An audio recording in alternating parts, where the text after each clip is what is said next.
Hello everyone, today I'll be narrating 3 new creepyposts that I found off of the Let's Not Meet subreddit. Liking this video and subscribing to my channel helps me a lot. After you've heard these stories, let me know what you think of them in the comments below. But without further ado, let's dive straight into their experiences. These are their stories. This happened when I was a bartender about 4 years ago, but I think about it often and has changed the way I operate throughout life. I now refuse to go to any store alone after midnight. For the story's sake, I will tell you that I was 25 and a blonde at the time. On a busy Friday night, I was bartending with the bar manager and he had noticed that they were very low on some bar necessities after the dinner rush. Lemons, limes, bitters, that kind of thing. So I was sent out to go to a 24-hour grocery store down the road to pick up the odds and ends that we would require to get us through the weekend. I picked up everything that was asked for me without trouble at the store, until I got to the liquor aisle. There were 2 country-looking guys that were probably around my age in the aisle, and they were staring at me and whispering to each other in a way that made me uncomfortable, as I assumed they were making comments about me. All pretty innocent so far. Before they could approach me, I grabbed what I needed very quickly and power walked to the self-checkout. I really booked it out of there because when you're a bartender, it's kind of like you are on stage and are required to be charming and interact with people that you otherwise absolutely wouldn't be able to tolerate unless you're getting paid to, thus why I am not a bartender anymore. I get to the self-checkout and the 2 guys are on me. I'm scanning my stuff and they use the scanning station next to me. I get a better look at them now that they are right next to me. One is taller, muscular, and average looking. The other is shorter and more plump. They both looked dirty and their eyes were completely bloodshot, not sure if they were high on something or had already been drinking for a while. They continued to stare at me and our eyes awkwardly met, so I did just a polite smile to them. The taller one starts trying to talk to me. "Hey, looks like you're ready to party, huh?" I replied with something like, "Yeah, something like that. It's not for me though." They walk closer to me and ignore their responsibility to scan their items. "Oh, must be for your boyfriend, huh?" I flash a polite smile again and roll my eyes slightly, like this is your hint that I'm not interested. The taller one continues to try to talk to me.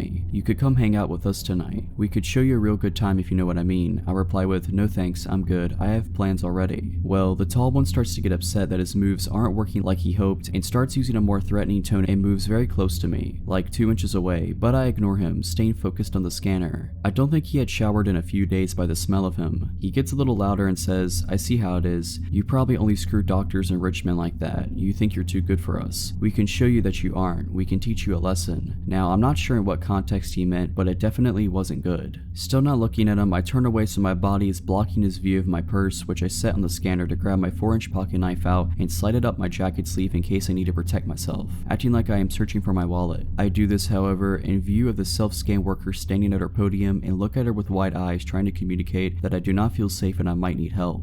I turn back to the machine and slide my credit card to pay, while the creepy and hostile guys are practically standing on top of me. The machine malfunctions and starts beeping. The lady worker comes over immediately and the guys standing next to me change their expressions from "I am planning to torture you for a couple of days and toss your body in a creek" to "just your friendly good old country boys making polite conversation over here." They actually try to act like I knew them and we were friends so the worker wouldn't be alerted to their ill intentions. They tried joking with the worker saying I was stealing something, and that's why the machine went off. The worker was definitely not buying it. She was a 6+ foot tall woman with some muscle on her, by the way. I wouldn't mess with her on my best day. Anyways, she presses a few buttons on the screen, shooting the guys a very unimpressed look when they were trying to act charming, and cancels the order completely. She turns to me and says, "I am sorry for the inconvenience, ma'am. This machine seems to not be working correctly. Why don't you gather your things and I will bring you up at an actual register." She puts her hand on my back and gives me a wide-eyed look, like I gave her a minute earlier, letting me know that she sees I am in danger. I pick up my things to follow her to a register that is near the security office. The guys linger around the self-scan, still glaring at me, and eventually complete their purchase, but stand at the exit assuming they are waiting for me. I felt like I would be walking to my death if I made my exit in that moment. The worker keeps a close eye on the guys and scans my items. As she's scanning, she tells me that there wasn't really anything wrong with the machine I was using. It just misread my credit card. She said, "I had a bad feeling about those guys from the moment they walked in, and I then saw them getting aggressive towards you. I already rang security to be ready to walk out to the parking lot and make sure you left safely when you were ready to leave. Then I saw you take that knife out and put it up your sleeve, getting ready to protect yourself. As much as I'd like to see you show them they picked the wrong chick to mess with, I'm glad I was able to pull you aside and make sure you are safe. I see them waiting by the door for you. I'll just keep pressing buttons on the screen and act like I'm having trouble with your order until they give up and go outside. Our security officer and I are both still going to escort you to your vehicle when you leave." I thought to myself, this woman seriously deserves a raise. I thanked her over and over again and told her what they said to me, and I was getting afraid because I don't know what these these guys are capable of.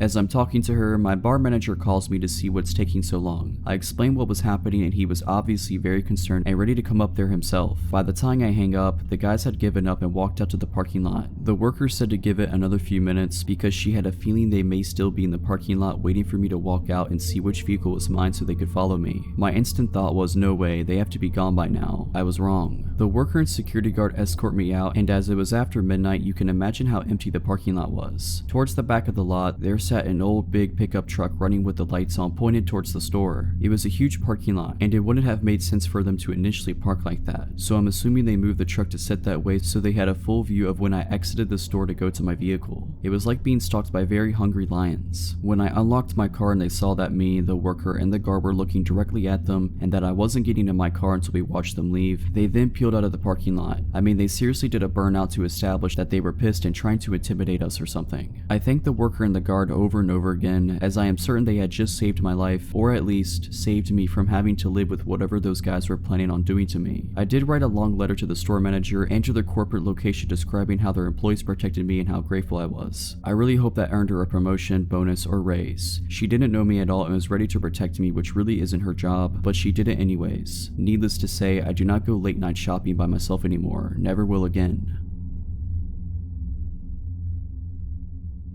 This is my brother's girlfriend's story. She doesn't have a Reddit account, but I've told her about this subreddit and she wanted to share her story because it's creepy but also a good lesson to learn from. I go to a school in a big city that is one of the least safe cities in the US. I chose this school for nursing and definitely not for the location. I live in a row house off the campus with 4 other girls. Cheaper and nicer than dorms, or so we thought. I guess you get what you pay for. We're all sophomores in college. As you would guess, we go out and drink, come back to do things we don't remember. We had just started our rent in August. 3 floors plus a basement which was padlocked by the owners. Understandable, we would definitely have parties down there to avoid immediate cleanup. The house was great, amazing location to the school and work. I am a CNA who works odd hours, important for later. It was not expensive and in good condition. I had never lived with that many people before, just one roommate, so before we definitely knew if one of us had misplaced or changed something. I started to notice my snacks were either half gone or completely gone. I was getting annoyed, but a house with many people, it's too much work to go and figure out who ate what, so I ignored it. Slowly, we started making comments about someone eating our food, but passive aggressively. We all just let it go because none of us want a whole house fight. I work until about 11 in the NICU. I get home at about 11:30 mostly on weeknights. I started to notice pants left out or snack wrappers around. I thought it was odd cause none of my roommates had done that before, but just thought, oh, they probably drank a bottle of wine then went to bed and forgot all about this. Again, my roommates started making comments. This time we started to ask because it was getting annoying that all of our food would disappear and things being left out. I knew it was one of them, but no one wants to admit that they ate someone else's snacks in college. We chalked it up to the girl who always smokes and eats her weight in food. She swore it wasn't her. This went on for about 2 months. It got more obvious that someone was clearly taking everyone's food. It definitely had to be the girl that always smokes. I see her eat her whole snack pantry in a night. Come to find out it was not her. One night at work, I was about to get off, but a situation happened and I ended up leaving about 12:30. I took the bus home. I got home and was about to collapse. I wanted to go to bed ASAP. I walked in the front door and the stairs are directly in front of you. You can also see down the side into the kitchen. I walked in and saw someone in the kitchen but was way too tired to say hi. I thought it could end in like a 30-minute conversation about nothing, so I went straight upstairs. When I got to the second floor, I noticed all of my roommates' doors were closed, which always means they're either all in their room for the night or asleep. I got a weird feeling, just something that made it click. I texted our house group chat asking if anyone was in the kitchen. I felt stupid for even asking. 2 responded no, and they said the other 2 had been asleep.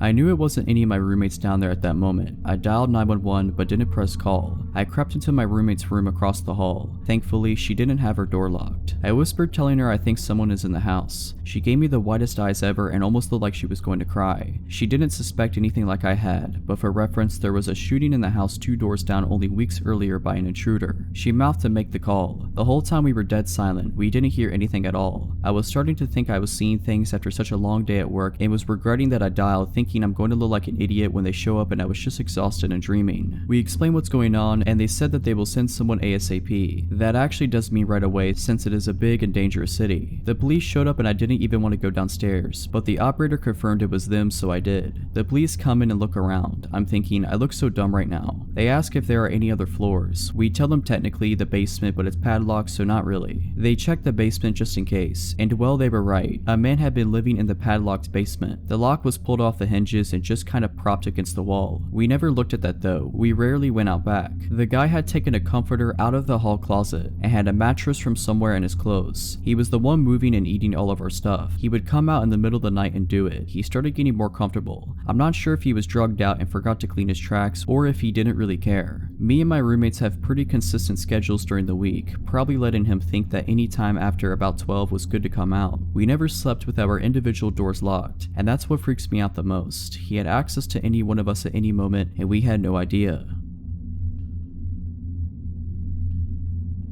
A little backstory. When I was 19, I lived with my mom in a ranch-style house on a road that backed up to a large field. On the other side was the main highway. About a half mile down from me was a loony farmer, and about a mile on the other side of me was pretty much a drug house. I guess someone used to live there, but it was run down. I will say that they were pretty quiet. Other than those two houses, we were isolated. At the time, I was working full-time and going to school full-time. One of my classes ended at 10:30 p.m. I often wouldn't get home that day of the week until about 11:15ish. I was driving home one night and I noticed some guy walking down the road. He had a yellow shirt and track pants. I remember his outfit because it was weird. It wasn't weird to see people walking down my road because of the whole drug house thing, but I instinctively looked over at him when I drove past. He turned and smiled and waved, which freaked me out. So I speed the half mile home and pull into the driveway, weirded out. I made sure all the doors and windows were secure and then sat on the couch to be a paranoid freak and wait to make sure the dude walked past my house. Except he didn't, and there was another guy with him, dressed in darker clothes. They actually walked up my driveway and started playing around with my car, testing the handles and stuff. In my hurry, I forgot to grab my phone from my car, so I was kind of worried that's what they were after until the guy in yellow started approaching my door. I'm freaking out, so I go and wake my mom up. She's bleary and I'm trying to explain the situation when we both hear the doorknob turn very slowly. Good thing it was deadbolted. She got out of bed, walked to the door, and then yellow shirt knocked. I perched up on the couch so I could get a good look at him and his friend, still in the driveway. The porch light was on because of the sensor. Yeah, my mom said, "You dropped your wallet." I told my mom that I had my wallet, it was in my purse. So she calmly told him that she had her wallet and it was too late to be knocking on people's doors. I remember perfectly what he said next, even though this was about 6 years ago. Okay, I'm not a bad guy, just so you know.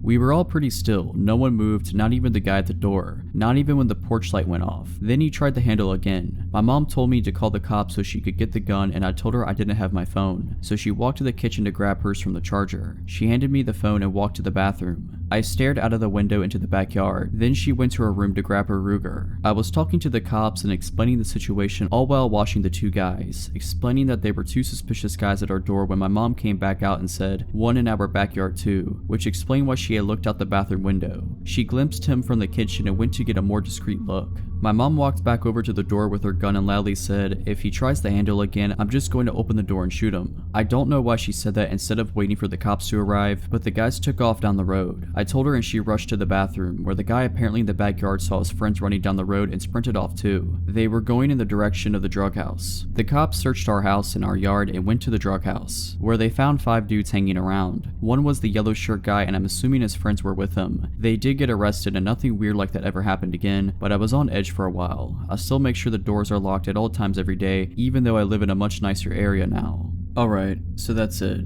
Hope you enjoyed this video. If you did, consider liking this video and subscribing to my channel. Let me know what you thought of these stories in the comments below. But as always, Have a nice day.